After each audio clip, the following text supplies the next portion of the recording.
born in Ukraine, one of the former Soviet republics, in 1958. Since 1977, I'm in espionage business, working as KGB USSR intelligence officer against the United States, then the Ukrainian National Security Service intelligence working against Russia, and finally, since 1995, I helped American government to create the national security system. One of my jobs, which has, I think, some historic value, was the Ukrainian National Security Service operation against Russian President Yeltsin. Alcoholic and absolutely uncontrollable politician. In August 1991, he made a statement about a possible nuclear war between Russia and Ukraine. Of course, it was a huge political mistake, but Ukrainian President Kravchuk took it very seriously. As a result, I was sent to Moscow with a special mission.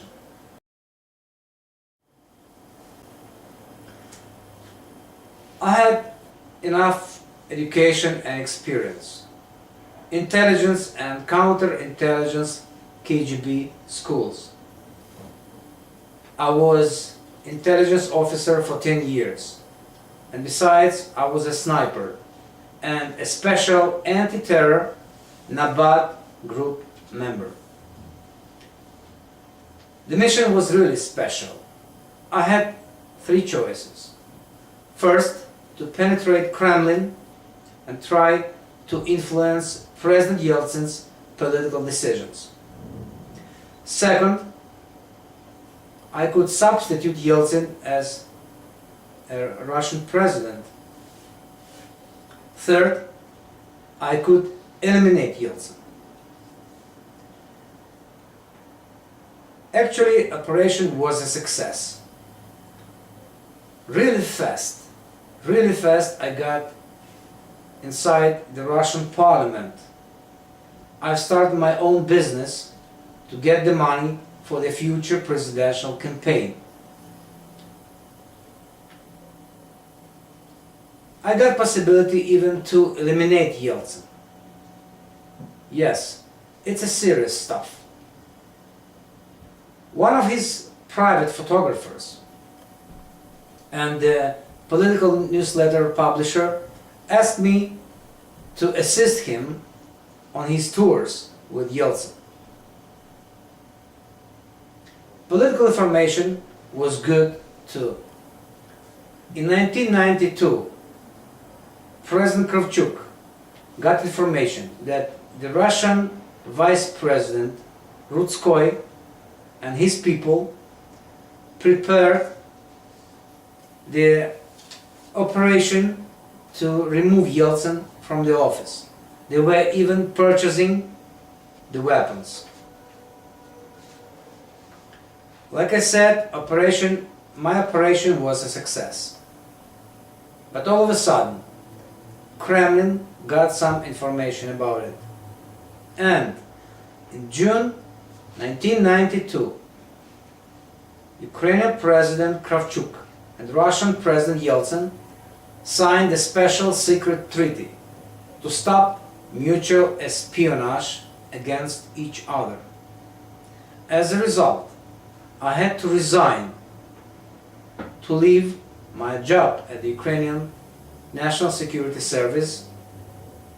Then I had to move to Poland because I got information that there are plans to liquidate me as a witness.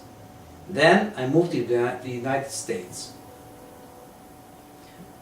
Vladimir Putin, a former head of the Russian counterintelligence, FSB, used my plan to remove Yeltsin. On December 31st, 1999, he became acting Russian president. Then he won 2000 presidential election and he was re-elected in 2004.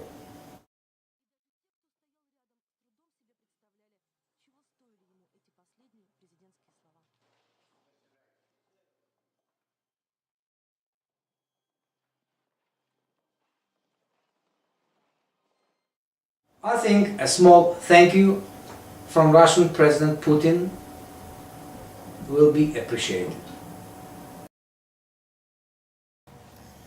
Russian President Putin wasn't the only one who used my experience and my ideas. In 1995, I came to the United States and John Dage, the Central Intelligence Agency Director, Russian by the way, sent his guys to see me in New York City at the Millennium Hilton Hotel. Actually, I wanted to work here on my own scientific project, which is American National Security System. To my huge surprise, the Central Intelligence Agency asked me to spy on the United States Congress and the American government. They wanted to influence the White House, and I had to write a special president's book.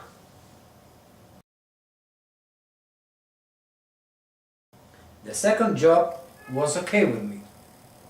It took me a year to write the professional handbook with instructions on domestic and foreign policy, American global domination, international oil market control, world disorder strategy, and modern warfare.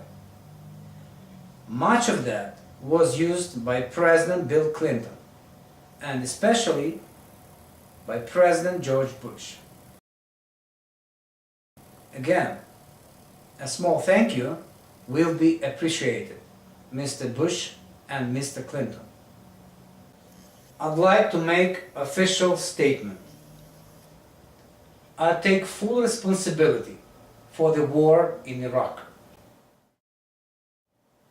It was a part of long-term, aggressive international strategy I created for the White House. Sorry, it was me, and it was not Vice President Dick Cheney. Now about espionage against the United States Congress, which is actually the anti-American activity. To tell you the truth, I was in Washington a couple of times and made some contacts. But then I said no, I cannot do that. I cannot do that even if CIA gives me the Oval Office. To tell you the truth, I had a very, very hard time. No matter who is CIA director, John Dage, George Tenet, Porter Goss, or Michael Hayden, they pressed me in every possible way. There was a time when I wanted to move to Europe, but then I said to myself, let them leave America. They are the enemies, not me. You can imagine that 16,000 CIA employees are busy fighting me. They forget about espionage. That's why 9/11 happened. What can I do? I can talk to you, and maybe together we can win. The White House cannot help me. What CIA?